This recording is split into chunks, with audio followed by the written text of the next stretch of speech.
Hello बच्चों, let's read the question. Half life period of C14 is. So the key concept जो हमारे question का जिसपे हम फोकस करने वाले हैं वो है half life.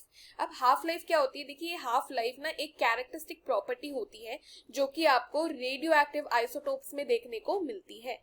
Radio active isotope. सो क्या इसका मतलब ये है कि जो C14 क्वेश्चन में मेंशन किया वो एक रेडियो एक्टिव आइसोटोप है? बिल्कुल. C14 का पूरा नाम है कार्बन 14.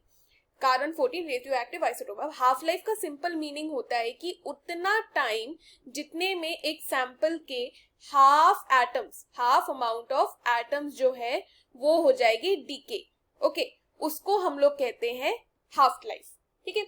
अब ये जो कार्बन 14 होती है इसकी भी कुछ सर्टेन हाफ लाइफ होती है और वही हमें आइडेंटिफाई करनी है. बट ये कार्बन 14 का यूज कहाँ होता है? कार्बन 14 का सबसे ज्यादा यूज हम लोग रेडियो एक्टिव डेटिंग में करते हैं. यानी कि जो हम लोग कहते हैं ना कि कार्बन डेटिंग करके हम लोग किसी भी एज को डिटरमाइन कर सकते हैं. एज किसकी?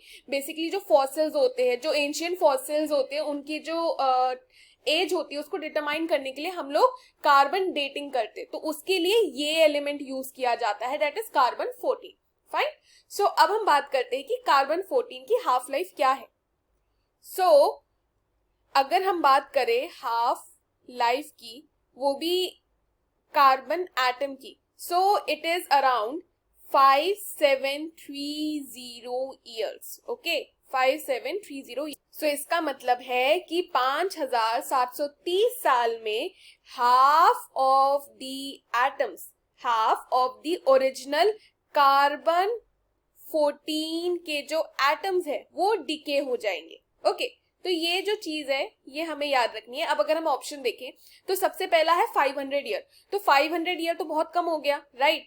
इसको अगर हमें कुछ अप्रॉक्स करना हो तो हम इसको 5000 कह सकते हैं, राइट? 5000 ईयर कह सकते हैं और वो ऑप्शन बी में गिवन है.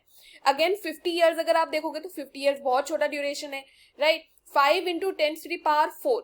अगर मैं 5 इंटू 10 टू द पावर 4 को लिखूं, कैसे लिखेंगे? 5, 1, 2, 3 एंड 4. तो ये तो 50,000 ईयर्स हो गए ना, ये तो बहुत बड़ा टाइम हो गया. अगेन ये भी सही नहीं है. So the correct answer for the given question is option B, 5000 years. Okay students, I hope you have understood the question well. Best of luck.